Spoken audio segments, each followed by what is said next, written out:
all-day nerd Mark Shalafu, from listener questions to some running gags.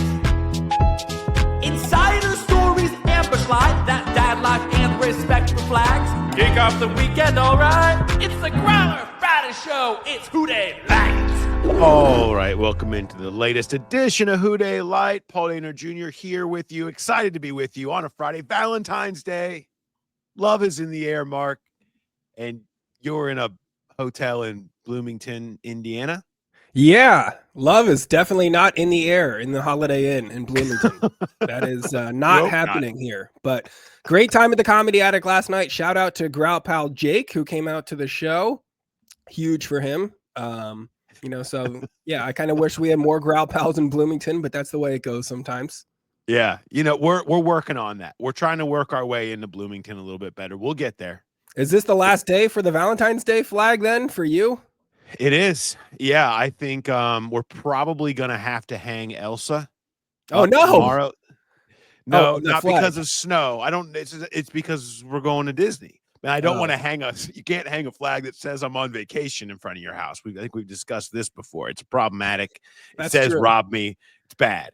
So I think the Elsa flag to signify our trip to Disney World is probably what goes up tomorrow. But for today, I mean, it's been a long run up, but we finally made it to Valentine's Day. So the flag flies high. I just do think that's important to say that you're going to hang the Elsa flag, because when you said we're going to hang Elsa, that sounded a little hostile. Like you found an impersonator that you're just ready to take out. Like we're gonna hang Elsa as a warning to the rest of the neighborhood. So Elsa flag, okay. Yeah, I mean, move. Look, I would never pretend any kind of. I'm sure there's people that have gone to Disney World and have considered that by the time they reach the end of it. But I'm not that. We're not that type. We love Elsa here in this house. We would never do anything violent like that. It's just flags here. It's the only thing that gets hung. Big trip on the horizon, and you're still showing up to work. That's what I appreciate about you. No days off. Yeah, you're still in podcast mode. Talk about no days off. You've been on the circuit. You were on Bob and Tom this week. You were doing TV in Ohio and radio in Indiana and all over the place. How was the Bob and Tom show? Bob and Tom was great. I always underestimate how long it is, though. I always show up and I think I'll be here for an hour. And then like 2 hours later, you're finally getting up to go to the bathroom and be done for the day. You're just kind of locked in there for a long time. And it was fun. But it's always weird to be on a show like that, which is nationally syndicated. So there's a lot of, good energy while you're on air, and then off air, there's always like people just kind of beefing with each other and getting grumpy with each other because they're coworkers. They're with each other day in, day out. I'm the guy that's just the special guest in studio. So I want to have fun with everybody. I'm zinging and zanging and we're laughing on air. And then during commercial breaks, there's this weird tension. I'm like, okay, well, don't want to be part of this. Don't enjoy that part of it. But it was a good time on Bob. I mean, can you give us the behind the scenes Bob and Tom beef? Who's beefing? Well, I mean, there's like 5 active co-hosts to the show, so there's always going to be somebody beefing with somebody else. I think that that day Tom and Josh Arnold had been getting into it a little bit, and it seemed like it just came out of stuff on the show. I don't think it was any super like betrayal or drama. I think it was just, one guy took offense at some jokes, maybe a little too much, and maybe he's just a little older and grumpier. Who knows? But yeah, who knows? There's a little bit of. I mean, I think we do know. I think that, you get to a certain age and you maybe don't handle jokes from your coworkers the same, but the on-air product was great. And so that's what's important. No doubt. It was a good run. Good to hear you. I hope Bloomington went well. And you're at Commonwealth, right? You're at Commonwealth Saturday night, Commonwealth Sanctuary. I made them reopen the bridge. The Big Mac Bridge is reopened just so people can go across 471 to get to Commonwealth right across the river there. Go buy your tickets Saturday night, 7 p.m., 7:30, something like that. Whatever. You guys will figure it out. Just go get your tickets now. Just go get your tickets. We're out there. We got a lot to get to today. You ready to jump into some stuff? I am ready to jump in. I'm ready to jump into some stuff. What's your favorite story of the week? What do you got? Well, I've been waiting to talk to you about this, and I'm sure you've probably covered a little bit, but I wanted to see what are like huge shakeup in the Bengals locker room with a defensive star demanding a trade. Another one requesting a trade. A foundational piece of this defense. Germaine Pratt wants out. What are we going to get for him in this big trade? Yeah. Well, I don't think there's going to be much of a market here for Germaine Pratt. I mean, I don't know. I want to say this because I touched on this a little bit on the show. We did a show with Butch with Jeff Hobson the other day, and I touched on it at the top just kind of to hit the news. And I want to make sure, like, Germaine Pratt was a hell of an asset for this organization. Like, you know, what he authored maybe one of the most beloved plays in franchise history. Yep. You know, I mean, was a big part of some great teams, really the 21 and 22 teams. I mean, he was fantastic on. It hasn't gone as well here the last couple of years, and he was really Lou Anarumo's guy, but hey, he was elected captain, so obviously he had respect in the locker room. It just, you know, there was a lot of missed tackles, despite him not thinking there were a lot of missed tackles. There were, you know, there's a lot of missed tackles, a lot of stuff there that just wasn't right. That said, you know what this reminded me of? And I got a hat tip our good friend Charlie Goldsmith, who kind of pointed this out to me, how it's reminiscent of that. It's sort of like, it's that, have you ever seen the episode of Seinfeld where George goes for the preemptive breakup, where it's like, it's all off, it's all wrong, it's all off, nothing's right. She's gonna break up with me, I know it, I don't think I can handle it. And Kramer's like, you should break up with her first. And so he does. He shows up, he says, now I am breaking up with you, right? I need hand, Jerry, I need hand. So he's trying, this is Germaine Pratt's trying to get hand and trying to get his salary that he's owed this year, because if he does get let go, that salary goes bye-bye and he has to start over again, and it probably won't be at as high of a number. Now, will somebody like Lou Anarumo in Indianapolis now be willing to fork over a late round pick or something in order to take on Germaine Pratt? I don't know. Maybe there's some market there. He's certainly hopeful of that. And if the Bengals could get like a 7th round pick, it feels very Mixon-y. Like, you didn't know that there would be a market for Joe Mixon last year, and there was. They were able to get a pick out of it. So yeah, maybe that is what ends up the same here. If this is the end of the Pratt era, he did, do some great things here, like you said. I'm not going to miss his Twitter presence, his X posts. Not going to really miss that. Like, there's a few guys on the team that you just don't care to see their stuff popping up because it's never good.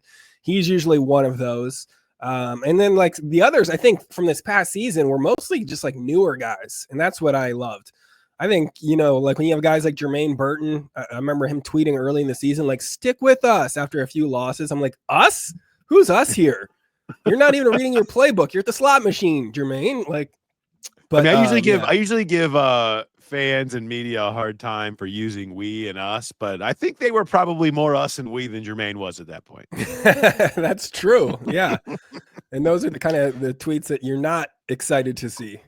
Yeah, we'll see what happens with Pratt there, but I this is not unexpected. This is what's going to happen with a lot of these guys. You guys know, you've been listening to us talk about this for a while. There's this long list of veterans that are probably going to be let go, cut. They're going to try to get trades for some of them. It's good for the player, it's good for the team if they can, but inevitably, when the teams know that this guy's probably going to get let go and you can get him for cheaper, the likelihood of a trade goes down significantly. Doesn't mean that it won't happen, but it feels unlikely. And that's not just Bengals related. That's all there's all of these, you're hearing trades. I want to be traded. It's happening all over the place for certain players, especially older players where the release is coming. The likelihood of a trade happening is not super high. So we'll see what happens with Germaine. We got it with the Mixon though. And I remember, hearing you and Jay talk about how he might be out of the league. And then we did get that trade, and he had a little bit of a resurgence. Do you see any possibility of a Germaine Pratt resurgence somewhere else? Or do you think we've kind of seen the best of what we'll see from Pratt in the NFL? Let's see. Joe Mixon went to Houston and his offensive coordinator got fired. And then, so maybe Anarumo will bring Pratt, and maybe it'll be the end of everybody in Indianapolis. I mean, no, I don't think. I mean, he could have a resurgence, sure. I think Jermaine's still got ball in him. I don't think it's like that. I think a fresh start would be good for him. I think things were just not connecting here anymore, and I think he's got ball in him and can play. So I'm not. I don't think that's off the table. I'm holding out hoping. So you mentioned favorite social story? media preference. So my story this week is more vague T. Higgins posts on social media. Of course, it is vague tweet season. We can just call it vague social post season. It's not quite as catchy. But T has been, I think, really leaning into the bit lately here on this one. He had one day he woke up and tried to thank God on Twitter. You can't do that when you're in contract talks. You can't thank God. People are not going to take that right. Yep. And everyone's like, here it is. Come it's back coming. and basically be like, look, I'm just trying to praise the Most High, people. This wasn't about thanking God for a Brinks truck. All right. This is just thanking God for like the fact. I mean, I came back from church, people. You know, like you can't do it. You can't do it. He had the, I think he's just sick of hearing from everyone. He had the I'ma let y'all know first. I'm sure he will. Which is like, yeah, that's good. Please. You know what? When big things happen to me, the people I let know first are my followers on Twitter. You know, you just any big life go change. there. Yeah. Look, his mom is gonna have to find out because she follows him on Twitter too. Right. That's where it goes. All right. I do like him having said that sounds like a guy. This is what happens to me. The same thing happens to us. He's experiencing our life. Okay. Which is everyone's like, has it happened yet? What's happening? What's going on with that? And I feel like every time I have to put out a post, like, I'll tell you when it happens. Okay. Back out on my mentions. I don't need you guys coming around here anymore, asking all about, is it happened yet? It's not that I'm not going to tell you. Okay. Yeah. The news is going to get out. So I think that was T's way of going into full reporter mode and being like, I'll tell you when something's going on. You don't need to ask me every day. I do like when people take that energy to beat writers and reporters. Like they're somehow sitting on a huge piece of news that they're just like, nah, I'm going to do this when I'm back from, doing some errands. I'm just going to sit on this for a few days because I don't feel like letting this thing out that's really going to be part of my job and help me professionally. I'm just going to keep it to myself. Yeah. It wasn't long ago T was saying Cincinnati need a Shake Shack out here. And it felt like, man, this could be a real problem. Like this could be the reason he leaves, right? They didn't have a Shake Shack. And then he said, I thought Jungle Gyms had everything at one point in December. So he's mad at Jungle Gyms. He's mad there wasn't a Shake Shack. People are literally pointing out, no, wait, there's one in Clifton, T. And it got him excited.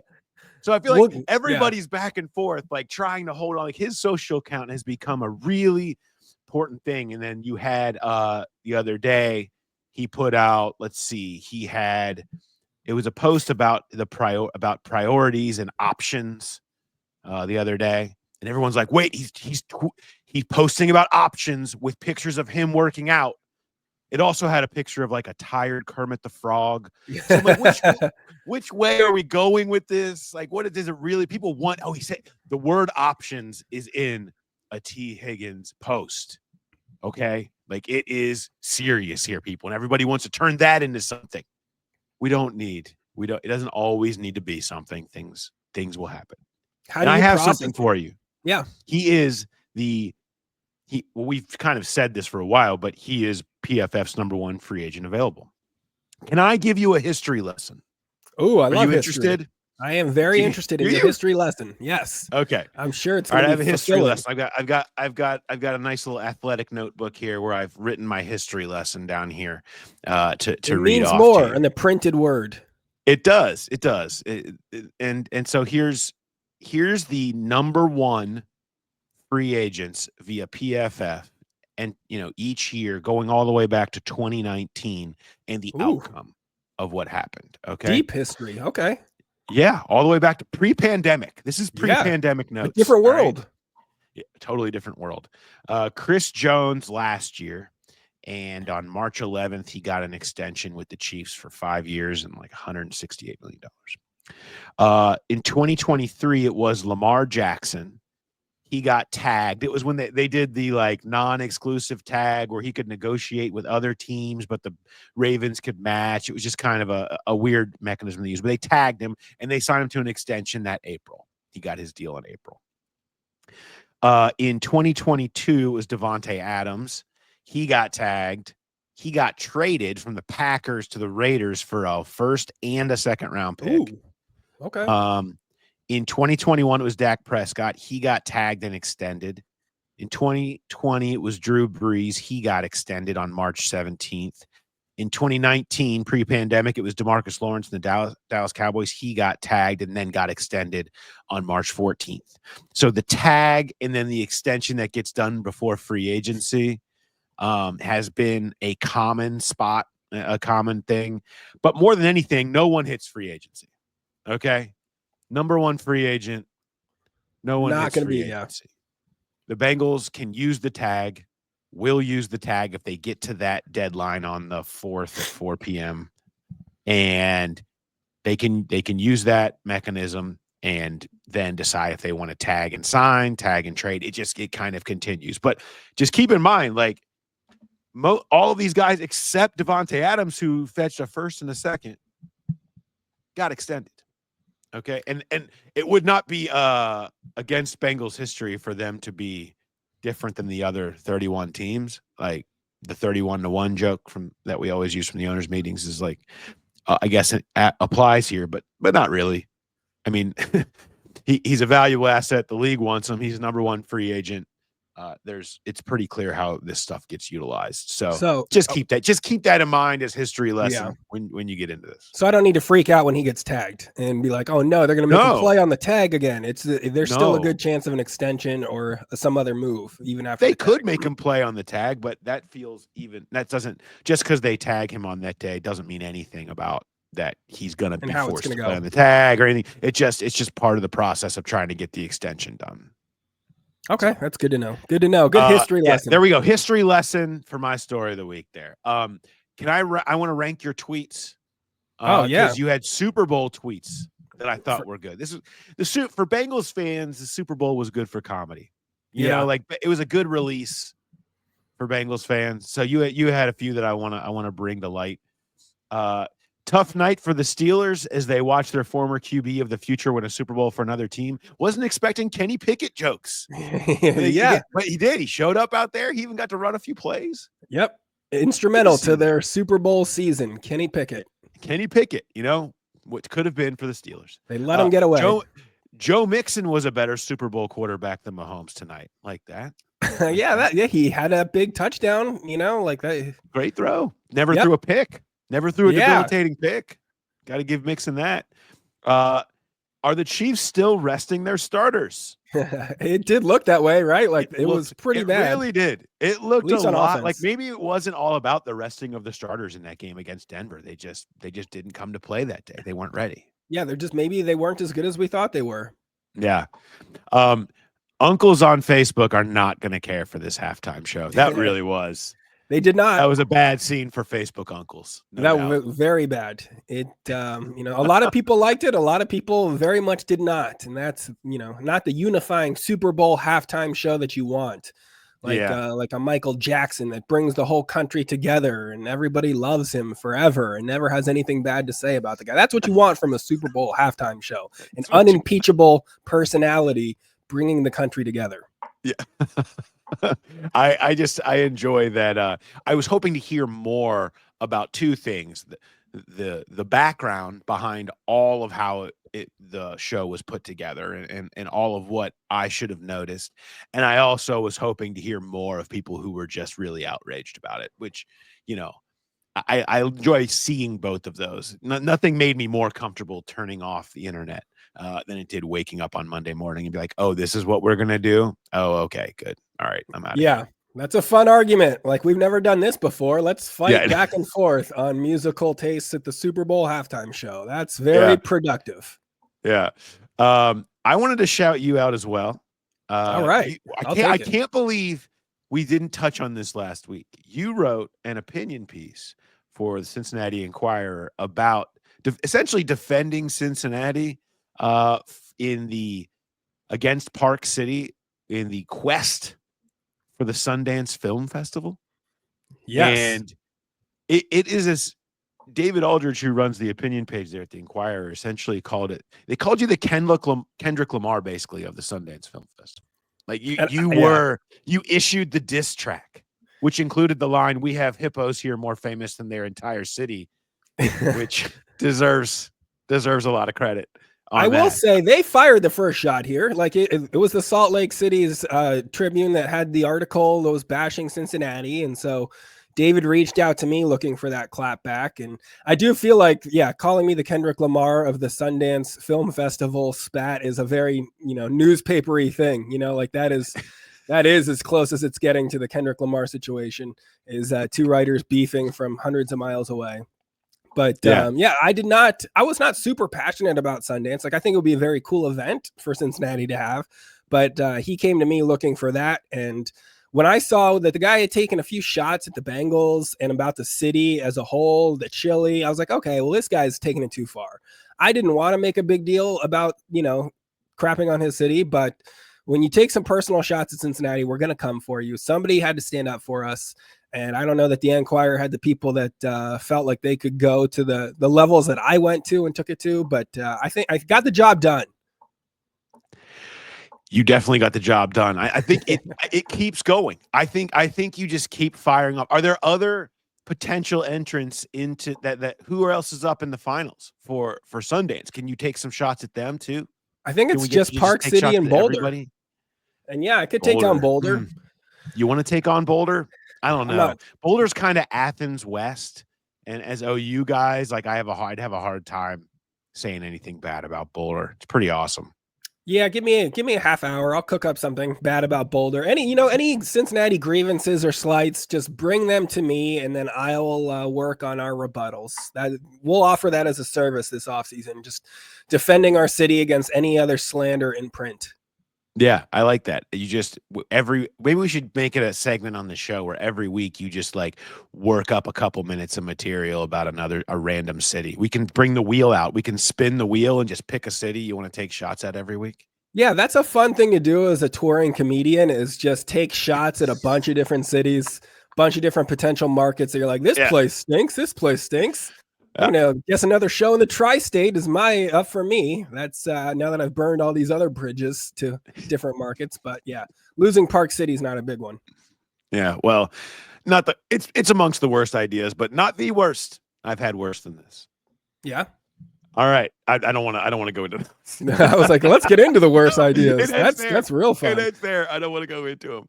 You ready for some grapple? Yeah. Send your questions to the Growler Podcast at gmail.com. We got a lot of good ones this week. First one, Paul Mark, going to bypass compliments in order to not inflate your egos. Don't like that. We enjoy the inflation. But we're starting with a classic. Who says no to this trade? There we go. Fair? Right. Bengals tag and trade T. Higgins to New England for their second round pick, number 38 overall. Bengals free up cap space to spend more on other positions and could use one of two top 38 picks to backfill T at a lower price. Patriots land a number one receiver for Drake May to throw to. Who says no? Duke Tobin probably says no. Yeah. I'm sure New England says yes. I mean, they have wasted many picks like 38th overall on bad receivers. So they would happily get one that they know would probably play well there. I mentioned, the Devontae Adams 1 and 2 there. I'm sure that when it would just be a phone call. I don't know if they send it. I like the idea of them sending it via fax. You just hear the sound from the other room. I think the fax back. I think Mike would probably fax. Mike would fax Bob Kraft the Devontae Adams trade deal that would come back and just say, well, this happened just a couple of years ago for the number one free agent on PFF's list. I don't know if you're familiar with Pro Football Focus, but Mike's been on it all day. Faxes back that and says maybe something that looks a little more like this. Would be I think it feels right. Like seems to be down the middle. I don't think the Bengals would have interest in being down the middle on this trade. They can get a deal done with T. The only thing that I would think would keep them from doing that and entertaining the trade side would be a trade that kind of blows them away a little bit. And I would think it would have to be pretty substantial. He is the number one free agent in his prime at a position of need with multiple teams very interested in signing him. I feel like the asking price they could push And you could have a bit of a bidding war for that too, if it did come down to that. So if it came to that, I think they could.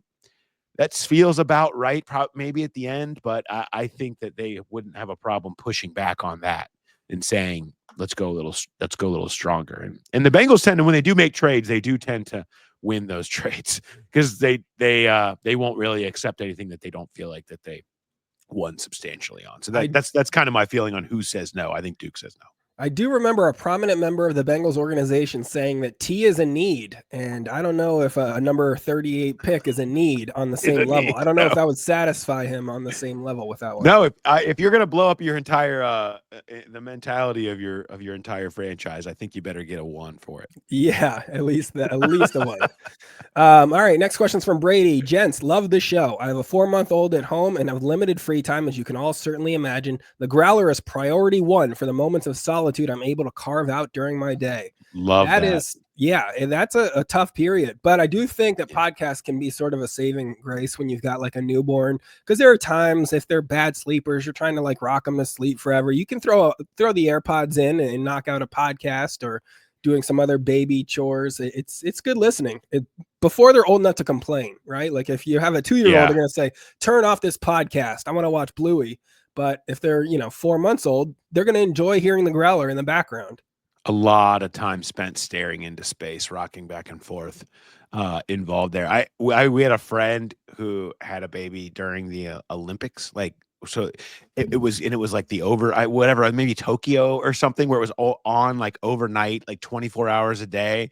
And it was the greatest because you spent like 2.5 weeks just like, well, I guess it's going to be the qualifying for downhill X cross tonight again. And you sit there. Something is actually on that's happening at all hours of the day. So you'll take anything you can get at those times. So power to you, Brady.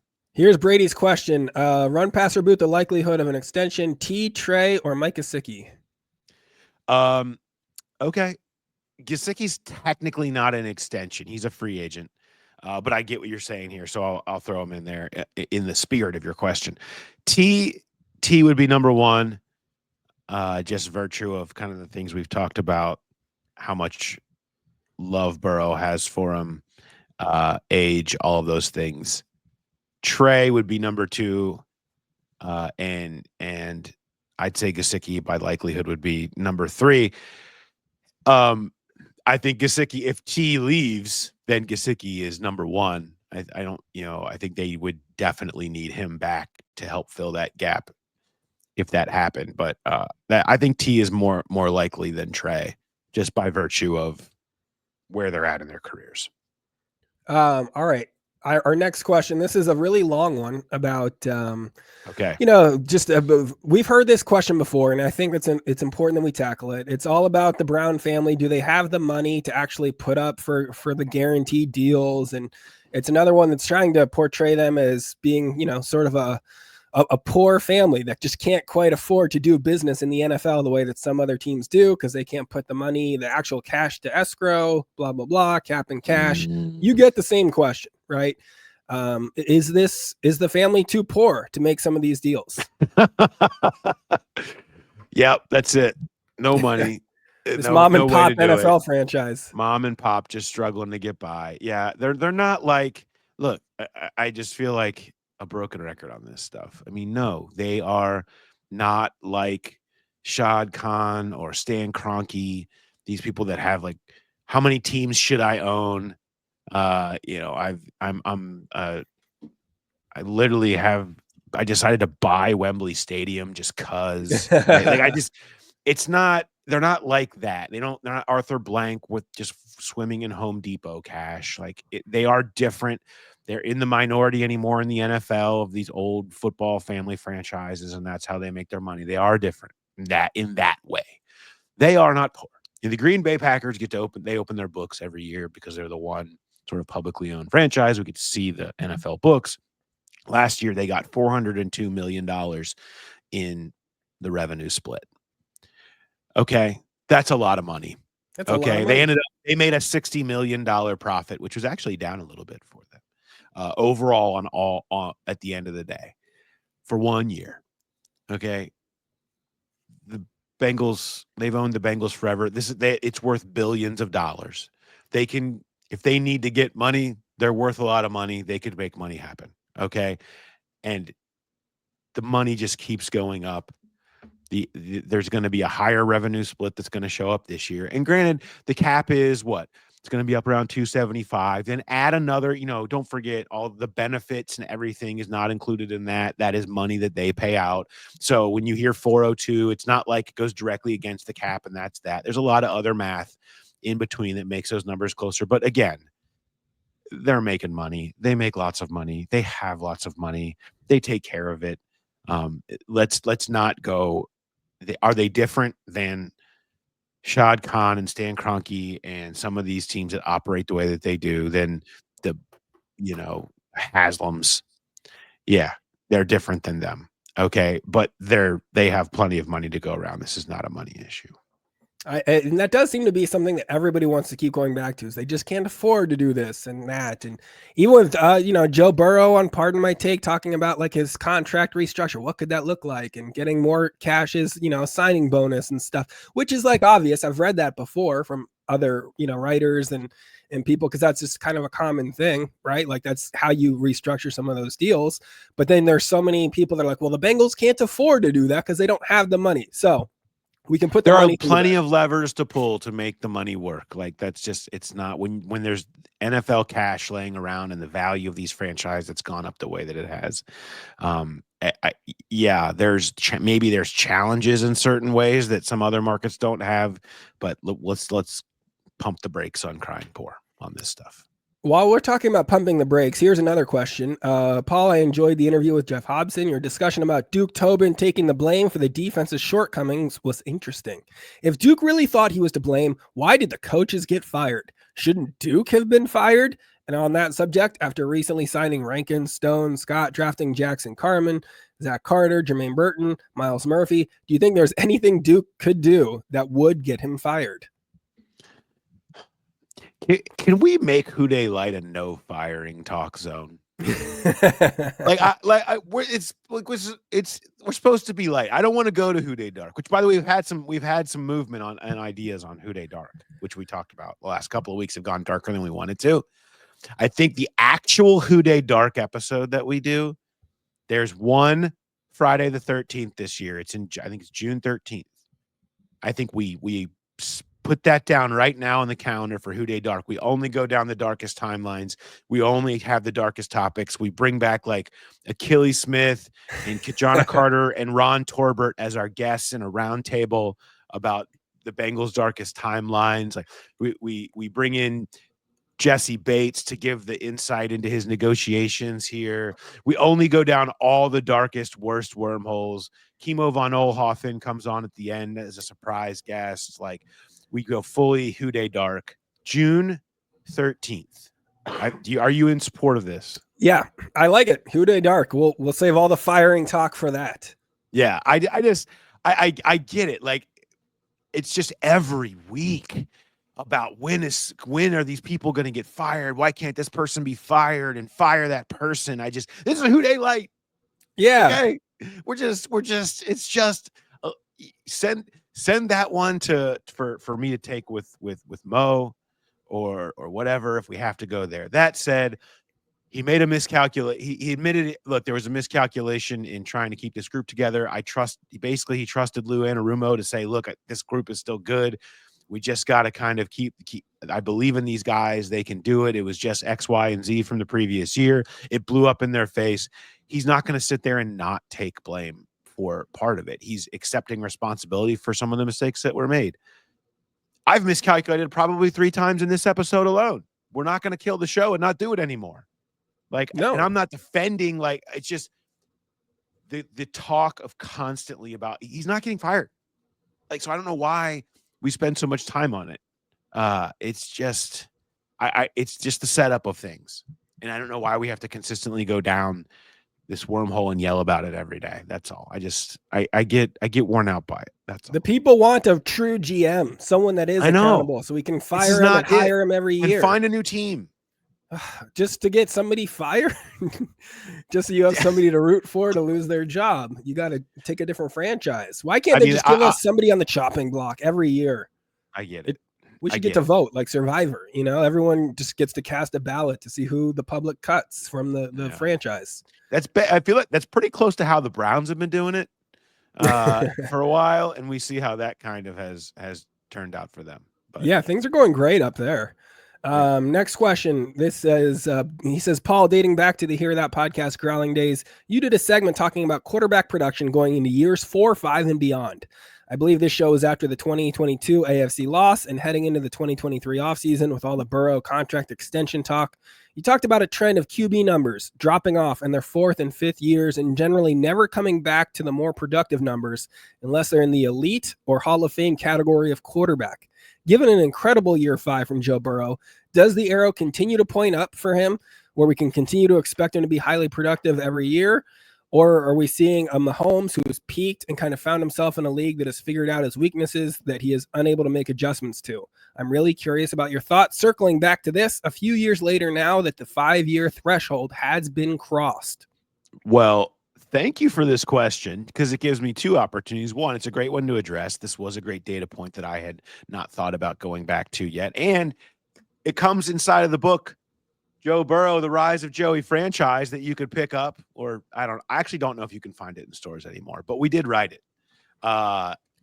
It was a collection of all of our stories about across the Athletic about Burrow from the first couple of years of the team. But it was about that he was entering the 2022 season at that point. And it was about sort of the trajectory of people of quarterbacks who had started at that level. And you're right. I did go through this using adjusted net yards per attempt, and it was any that had 115 or more in year 2. And there was a bunch of future Hall of Famers on there. 115 is essentially 15% better than the average in this in adjusted net yards per attempt, which is like a key figure in terms of predicting success in winning games and playing at a high level. Doesn't matter. The point is that you did see this fall off. Now, Burrow this year was at 117. He ranks 7th. You pretty much have to be in the top 8 to make the Super Bowl. It's been pretty consistent across the years, although Philly did change some things this year with the way that they played. That said, you're right. You're right. I mean, this was kind of the year that puts him on that same path where you're not going to go down where you saw the Carson Wentz's of the world that fell off. Goff at that time fell off. He's come back a little bit. Carson fell off. You saw some of them fall off, but once you made it to that year 5 and you were consistent, every year Burrow, year 2, year 3, and now year 5, you throw out the year 4 injury. He has been 110 plus 3 for 3 on those. That stuff does not happen. I mean, Peyton Manning was 13 of 17. Kurt Warner was 6 of 9. Like to be hitting it every single year is rare. That's a total threshold where now you see where there just isn't a lot of precedent once you start doing what he's done at year 5 that you're going to see some sort of a turn or a fall off or something start to go sideways, even when the money flips, because that tends to be where you see the quarterbacks get a little more exposed because they don't have as much around him. But this year started to prove that. And then, you never know, a precedent can break, but it's a great question. And I don't know if I explained it as well as I wish I would have, but the end game here is, look, yeah, he's probably going to go to the Hall of Fame. I don't know that that's breaking news. I like it. I think it is. It is breaking news. The Who Dey Light is the first show to come out here and make the bold statement. Joe Burrow still good at football. That is more what we need. Is some more optimism. Can guarantee some more light. He will be good at football for a long time and not be one of these early quarterbacks that eventually do, kind of come back to earth. I'm sure Chris Canty will be trying to ship him back to earth. Plenty of times between now and whenever he wins a Super Bowl or goes to the Hall of Fame or whatever. There's plenty of people in the world that are going to keep going that way until you shut them up. And that's sort of where it's at. Jalen Hurts enjoying the shut them up portion of the program right now as well. Yeah, for sure. And hopefully you win rings and nobody can say anything to you anymore.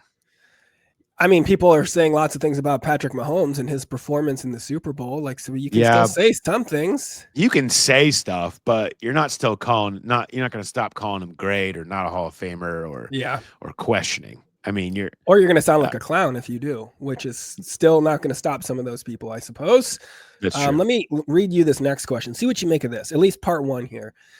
So a longtime listener, he says, I know a lot of people call Duke Tobin the de facto GM for the Bengals, but is that really true? I mean, I think he's generally good at identifying talent as well as targeting people in both free agency and the draft that fit the team. He does occasionally whiff on some of his evaluations, but I mean, all teams do at some point. But I think that only makes up about half of a GM's duties. The other half is acquiring and negotiating with players and their agents. And I feel like that second part is largely put on the laps of the Brown Blackburn family, like Mike, Troy, Katie, and Paul Brown. So, I mean, if Duke takes them a list of the top 10 players at a position and the people negotiating don't even look at the top 5 because of the price tag, is that Duke's fault? So don't they kind of get in the way of buying cheap or bad ingredients for the pie that Duke, the scouts, and the coaches put together? Do you think that was sent from a Duke Tobin burner email? That's my question for you. It certainly sounds like it, where it's Duke just saying, look, let's just pour some hypotheticals out. Okay. Let's just say that I didn't want to go that direction, that I did want to sign these guys. And I think it's very possible. I think that's very possible. It feels like that would be the type of thing that would be said. I mean, it is very much like, hey, this guy, we're calling him the GM, but he's actually pretty good. He just doesn't get a chance to do what he would do if he was a real GM. You know, it felt a little bit like that. Just kind of random, like impassioned defense of Duke Tobin. Yeah. You'd have to kind of know a little bit more about the inner workings to be specific about any of what's actually happening there. How many decisions that were made were more one person than the other, were forced upon a person, which one came from all the way up top, which one didn't, which ones were the people like Katie or Duke or Zach or whoever convincing Mike to do something that he didn't want. Like, those inner workings are so lock and key. Nobody really can say for certain, unless that really is the Duke Tobin burner. That's why we don't know who to fire. That's what you just yell, fire this guy, fire that. Was it Joe Burrow that went to the franchise to say we should get Geno Stone as our safety? Like, was that a Burrow move? Who's responsible? We need names so we can throw them on the chopping block every offseason. That's what we're missing. If extensions for T and Trey and Mike G, everybody gets hurt, Trey falls off. Like, Mike G is not the same guy. He's in his 30s. Is it fire Burrow, the GM, the call? Is that what happens? Is it never let Burrow call for anybody to be signed again? Is that the direction people would go? I bet not. I don't think so. And so who's to blame? I don't know. I only know that no one's going to want Joe fired. Like, Joe's always going to be the one that's in the right, and everybody else is going to take the blame first. And that's fine. That's totally fine. Like, I get it. You should love your guys that you like to watch play, but we don't have to constantly be trying to figure out who exactly should be fired. If you have a Hall of Fame quarterback, you got to support him no matter what, even if it requires you becoming a fashion aficionado just to back up his choices. And that's something you got to do. Next question. Hey guys, longtime listener, first time emailer. Quick question. Being that Andrei Iosivas and Puka Nacua are roughly the same physically, is it unrealistic that Yoshi can become as productive as Puka? Thank you for considering. Well, first of all, appreciate all longtime listeners and first time emailers. Always love hearing from you guys. I will say now, Puka, he's of Hawaiian descent. Okay, Andrei from Hawaii. Both have names that are kind of, challenging to pronounce. Both do have similar builds. Both are young late round draft picks from the same draft class, I believe. I think. So yeah, they should be the same guy. I don't see any problem here. I think, boy, the Bengals sure would love that. If they were like, if only every person with Hawaiian connections who's 6'4", 210, whatever the both the two of them are, can play at that level, boy, everything's great. Yeah, that's a trade. They're just all they're going to do is put up, 1,000-yard seasons and 10 touchdowns and be the center of an offense. I love it. I maybe don't see the Puka ceiling for Andrei, but I think Andrei has done a great job for a 6th-round pick. I think he's on the rise. I think he looks to me like a really solid number 3. And that's a great thing to be, especially in this offense. Yeah. And I hope, and I know he's a super confident dude that probably says, I can be Puka. And that's how you want that guy to think. That's what you want him to feel. Realistically, probably not. Puka's pretty ridiculous. Yeah. But that said, I like where your head's at. Now, if there were any other NFL GMs that kind of felt the same way, then I would say trade Andrei in a second. If there's a GM out there that's like, hey, this is the next Puka. He's the same size. This is unbelievable. The Bengals are sitting on this gold mine of a receiver that they're not even making the focus of their offense. So we could probably get a lot in a trade if other GMs thought that way. Could just see it that way. Just don't you see it? It's You're right there. Trading for Puka Nacua. There's a Hawaiian connection. Look at the size. Look at the height. Come on. What more do you need to see? Don't look at their production. Look at the most important things, the height and size. It's ambush light time, and I get to ambush you today. Okay. Which I'm excited about. All right, here we go. First of all, of course, this is what we expected. Let me compliment you on a strong lineup. Yes. Mark, Charlie, Jay, Mo, and even stepdad Dave. Shout out. Even. You don't have to even. This is the battle stepdads fight. Yep. Even stepdad Dave. It's like, why has it got to be like poor Dave?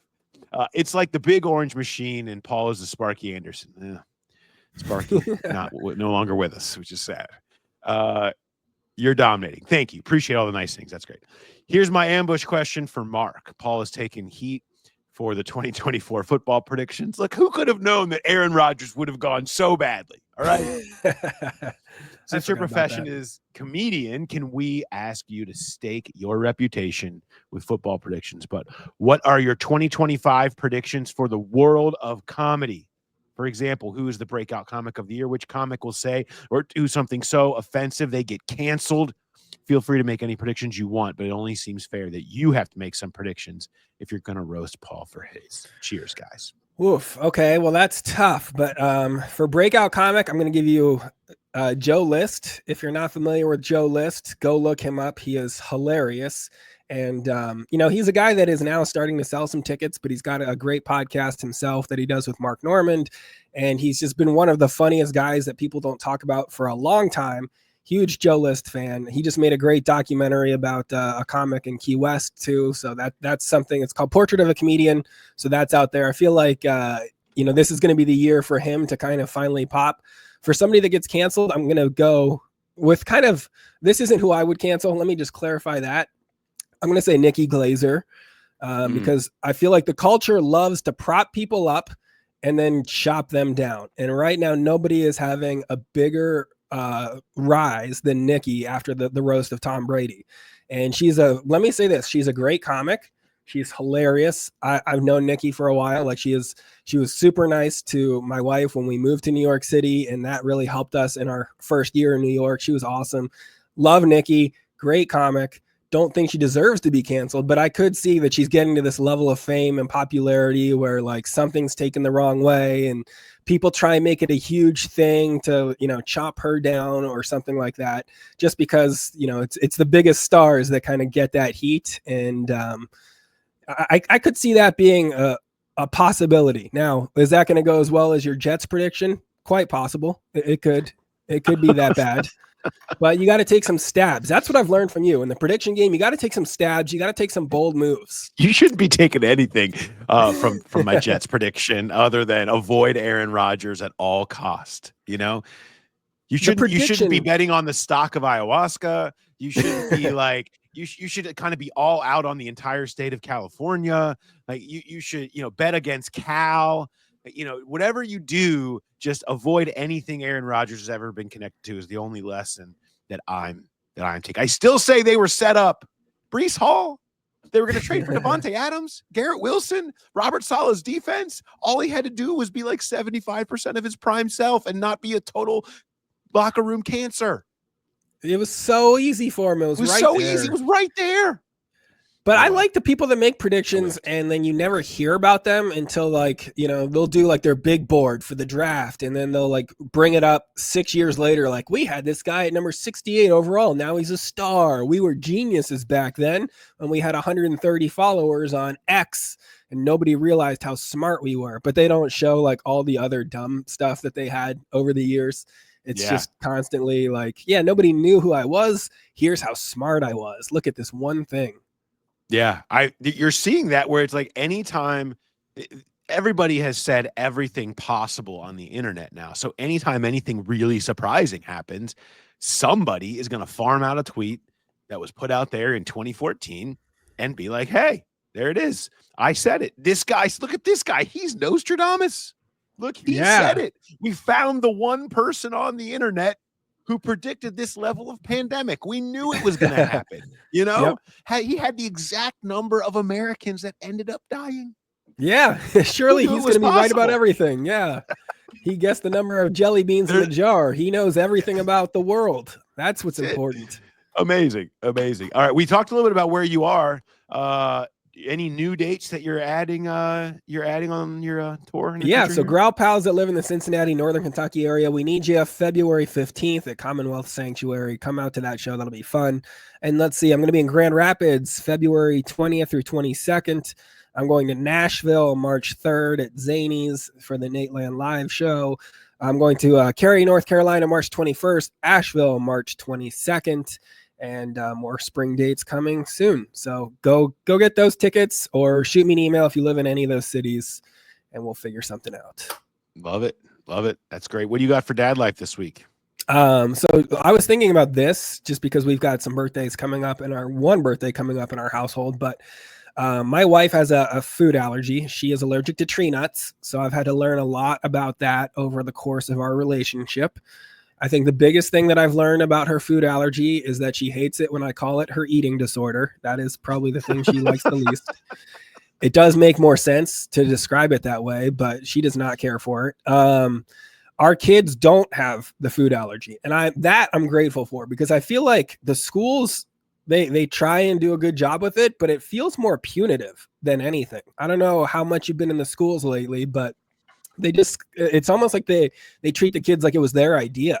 Like they've got the one table at lunch that's got like the little picture of a peanut and a circle with a line through it that they all have to sit at. And under the picture, it just says nut-free table for losers. You know, they put that there for them.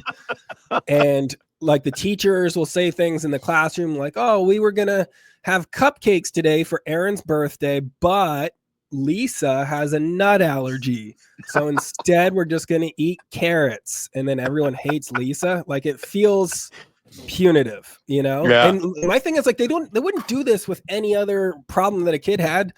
Like they wouldn't be like, okay, we're going to go on a field trip to the trampoline park. But no, Kevin has muscular dystrophy. So we're just going to stay here and read a book. Those are my feelings on the nut allergies. That's bad. You're right. It has become such. There's so punitive. much of we would be doing cooler things if not. Yeah. For this issue. And it's like, look, I didn't want to not be able to eat nuts without breaking out into hives and like almost choking. Like this is not my decision. This is not my decision. Carrying around an EpiPen to shove into my heart. I don't think that's how it actually works, but have you guys do Barbies thing? Do you guys do the Barbies? No, not at all. We dodged Barbies, which is huge. We had a major Barbies incident, really the worst. There's a lot of bad parts about the Barbie world. Okay. Because my kids, they don't really even play with the Barbies, and which is really the frustrating part for me.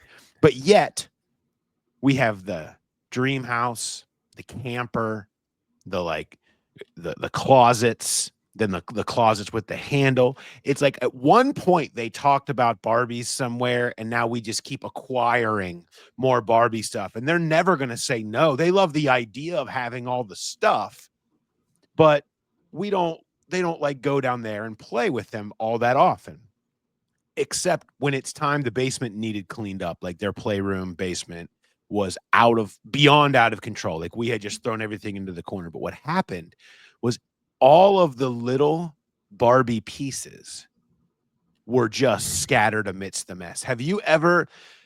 I had to go through the process of, because they weren't going to be able to do it themselves, of getting on my hands and knees and searching for, all right, where does this hanger go? And it's a hanger that's like, the not as big as my thumbnail.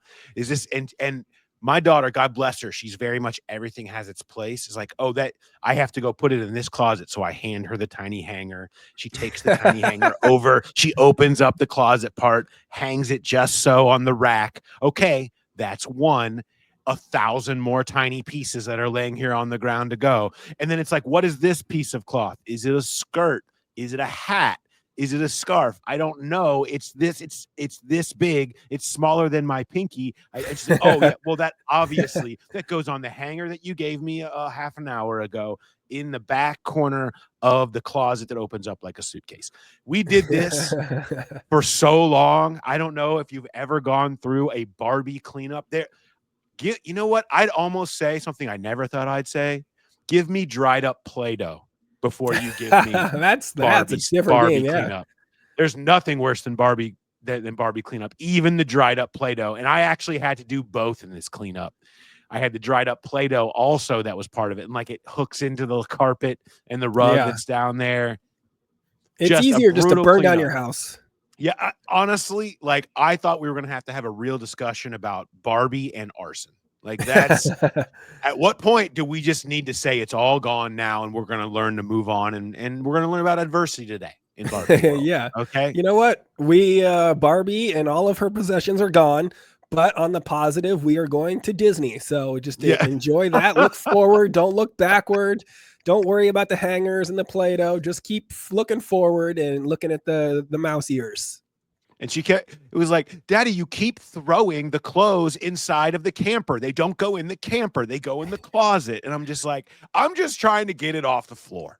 Okay. Yeah. They don't go on the floor. Don't need it here. I mean, I've actually never been prouder of a clean basement playroom as I am. I go walk down there just for no reason, just to see what's going on and take a look at it. It makes me feel good inside because we did do it. And God bless her heart, she got everything in the exact proper position and did wait at least a half hour and for me to leave the room to open it all back up again. So if we have any growl pals out there that are looking to send Paul a gift, send him some Barbie stuff. That's what he's saying. Send him a shipment of the tiniest Barbie shoes. He would really enjoy adding that to the dream house. If I can give any recommendation to any dad of girls out there, don't let the closet happen. Just don't let the closet happen. I feel so lucky. That's where it goes. That's where it goes sideways. You can deal with the house. It's like there's a big slide and a dog and a pool and some big chairs. Okay, you know where they go. You see it. You put them in there. The moment the closet enters your world, different game. Pain is all that exists. That's all I'll say. Well, enjoy your trip to Disney. That'll be fun. I will enjoy the trip to Disney. We will, we've been listening to the Smart Moms Do Disney podcast, as anybody's going should be, from our growl pal friend. And so we are fully ready to go. We are logistically prepared. Every piece of our trip has a rough draft surrounding it that we're ready to go down. But we have the eject to the Polynesian pool button. Always That's important to have. Hit. Every day I have that button in my hand. And at any point in time, we just say, this day's over. We're going to the pool. Okay. And that's how every day will probably end in some capacity. But it's going to be great. At some Looking point. forward to it. Come back with some good stories. Yep. Thanks to you guys for holding down the ship while I'm gone.